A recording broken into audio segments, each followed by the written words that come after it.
batting around the idea of, are we manifesting? Is this coming out of... Yeah, is it coming from us? Is it coming... Want? Yeah, and I think we've come to the conclusion that... No. We're being absolutely led. Absolutely led by the nose. We're being absolutely led completely. Everything we think, everything we are guided to do is being guided completely by spirit now. Because we have got to that point. Again, back to that story, I picked 3 guys with a mustache. We put on a movie, and all of a sudden everybody's got a mustache. Everybody in the film had a mustache. Everybody. And then we had no was idea. Like, okay. Yeah, and then while I was watching it, I suddenly realised that the last time, which was Christmas Day, that I had seen who I thought was the twin, who is actually the catalyst, I took a picture of him. He has a moustache, and that's not something that he would normally do or have. And I remember joking about it with a friend at Christmas, going, what is that? Why would he have a moustache? So I turned my phone on and showed Rob the picture. Yeah, I didn't see the picture till after... way after he'd already decided that's what it was going to be. Yeah. And it was basically the person that I thought was the twin, who is the catalyst, which that was the part of the intuition that I chose to ignore. Suddenly showing up with a mustache. Suddenly showing up with a mustache and saying, do you know what, it's okay. Yeah. This is hard for Danny. This is it. This is hard for Danny because she's held on. Oh, I don't want to start crying, but she's held on. She's held on to the hope that her twin would come around, would wake up, would realize that they're meant for each other, and one day they would be together. But he wasn't. He was just the catalyst. He was the one to make me spiritually grow, to trigger that awakening within me, to get us to this point, because he couldn't do it. He's over here. You know, we're in different parts of the world. I had to get on YouTube. I'm busy over here thinking, how is my twin? My twin that was the other thing. My twin has passed who over. I thought was my twin had passed away 5.5 years ago now. Yeah, and I'm racking. And if anybody has a twin that is deceased, I totally understand if you already, your position, because you don't get answers from anybody, because I haven't found anybody that really knows how you're going to be in union how again, do you come into union with them unless you pass away first. Yeah, that's the only possible way. And I think the other thing we realised, or I came to the conclusion when we were talking last night, Rob didn't even come across twin flames or what twin flames are or anything until after she'd already passed.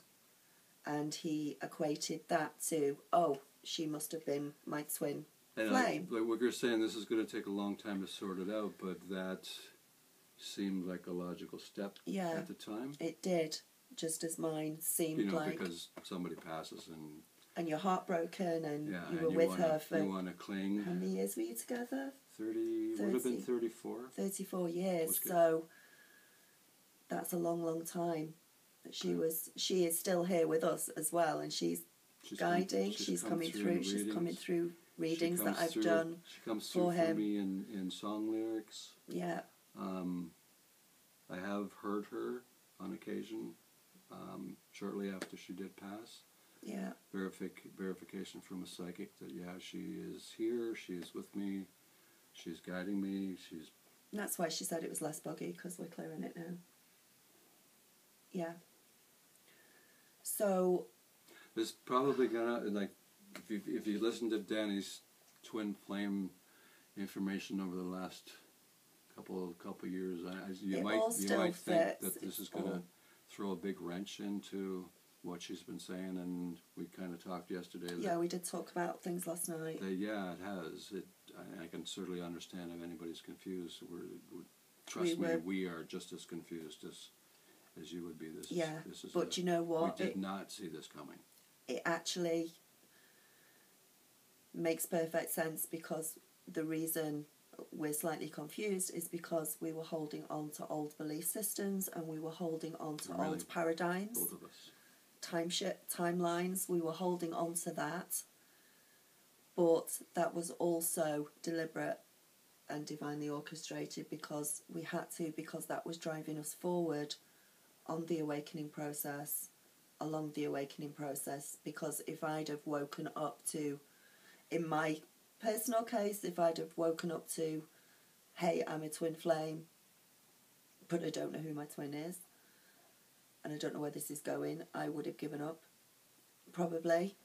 But there again, that's the way I was contracted in. That was in my contract. This is the way that it works. It had to be. Everybody has a different aspect and a different experience of the twin flame journey, and this is our experience, and this is our aspect. So it's not going to be the same for everybody else because it's all different. Yeah, and I don't think you can really. I mean, listening to someone talk about twin flames and what you can expect to happen is a good basis point. It's a good basis, yeah. But I have the feeling that everybody's situation has the possibility of being so different and so individual that there really is no set pattern as to how things are going to unfold or... There isn't any, or come about. And this was deliberately done in our case to keep... Especially for me, because I used to have no patience whatsoever. I've had to learn to have patience, but, you know, when you fixate on the wrong one, and you can, we've got a load of questions that we are going to get through and sort out once I get back to England, and I've got over the coming jet lag that I'm going to go through again. We're going to get into that. The channel is going to become a lot more concentrated, specifically on twin flames now. You're probably going to see more of me. You're probably going to see a lot more of Rob. I remember at the beginning of my awakening, I was saying this last night, screaming at who I thought was the twin, who was the catalyst. We need to be working together and we're supposed to work together and this is how it's going to be and this is what's going to happen. And he was looking at me like, you're completely off your rocker. But I was saying things that I didn't realise at the time I was coming out with, because I didn't even understand it. But yeah, this is why. Now, going back to... Yeah, we've got more. This was not some simple... The universe has just like moved heaven and earth to make us see, because we're really thick, aren't we? We're really stupid. We were driving back last night, and it would range how from stupid are we? range from total silence from both of us. So you know, total shock. The heads are just going like, what? To I think you said first, we are so thick. Yeah. How hard did they have to work to make us see? I said, yeah, you're right. I said, it's right there in front of us. It's right there. Yeah. It was there all the time in front of us, under our noses. We were actually together all the time as friends. Yeah. Without... 555s, 555 all afternoon yesterday. Yeah. She's seen them. Which is changes, big, huge changes into coming through. Right. Before the time shift, before the 11:11 time shift where we shifted over to the other parallel. Now, obviously, before this happened, I was just coming over here. I'd been to the conference. So I'm like, hey, I'll go and see my friend Rob in Canada, even though it's miles away from California. But hey, we didn't think of that one. So that's the way it was. And then came this 11:11 shift. Now, just before the 11:11 time shift, I remember that morning seeing 2 caterpillars crawling around. I was like, oh, cute. Caterpillars, 2 of them, that's really cute. And then we got through the 11:11 time shift, at which point everything started to change because we're on the new timeline and change dimensions. Where is it? You've written it down and I can't see it. I flipped the page on. There was a moth that was Pretty absolutely beautiful, huge moth. That this was after the 11:11 in the car timeline. We saw this moth was actually stuck on the mosquito screen, and we gently picked it off because I said if it stays there it's going to starve or something. It's going to die there. We need to pick it off, and it landed on my hand, the back of my hand, and it stayed on the back of my hand for ages. You took a picture of it because we were like, wow, this is really cool. This doesn't usually happen. And then later on in the afternoon, we went to the supermarket, and there was this stunning butterfly right at our feet, as we were walking towards the supermarket. Bless it, it had died, but it was absolutely stunning, wasn't it? Mm-hmm.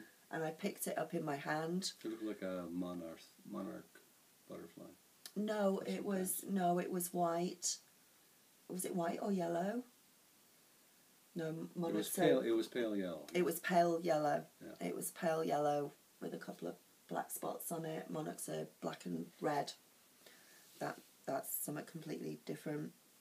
It was yellow, and I picked it up again in my hand and moved it away from the car park bit, and then I realised that was the second time that day that I'd had this creature on my hand. So I'd had the butterfly and the moth, which was alive, and that was two. So we'd seen two caterpillars before, then we see the moth and the butterfly afterwards, after the 11:11 time shift, which is complete transformation, but it's not just transformation, it was 11:11 double transformation meaning behind that. And then when we got home, when we got back here last night, we were talking. I'd seen his dad in the bathroom. His mum had come through on the telephone. And my dad's passed away. And Dad's passed away, yeah. So, yeah, I wasn't really seeing him in the bathroom. About 2 years. Yeah, about 2 years ago. His mum had mentioned calling England on the phone. And she's obviously still alive. She's in a care home now. She's quite elderly. She's got dementia setting in. But she doesn't know I'm here. She doesn't know any of this. So there was no logical know anybody in England reason. We have no relatives in England. I don't know why she had this idea that she wanted to call England, because there's really nobody that I know of that she knows is over there. So that was your dad, that was your mum. Yeah. The last day in Palm Springs before I headed to the airport, I felt my mum's presence around me. My mum died about 11 years ago. I felt her presence very strongly as I was walking down the street, and I got a bit emotional and took a deep breath, and I thought, okay, hi Mum, you're coming on holiday too. So we felt all of our family, basically. And then, do you want to go through the next bit? What we found out last night, which was stunning. Oh. God, it was... See, Danny's mum came through to her, plus my dad. And we were going through their birthdays and realized that both of them are Geminis. I'm going to let you carry on talking for 1 minute. Go on. Keep going. Okay, it's now my channel. No. So there was an association there between the two, like her mum and my dad. Interestingly enough, you got male and female. It turns out that Danny's dad and my mum were both born on November the 11th, different years. So they're both Scorpios, born on the same day. Massive amount of 11s right there. And like I was saying, her mum and my dad were both Geminis. When we're coming to some kind of understanding on the way home last night, again, we were both blown out of our skulls trying to sort this out. But we're going through went through the numbers, and we kind of got settled with that. Danny says, yeah, and it's a new moon coming up, which would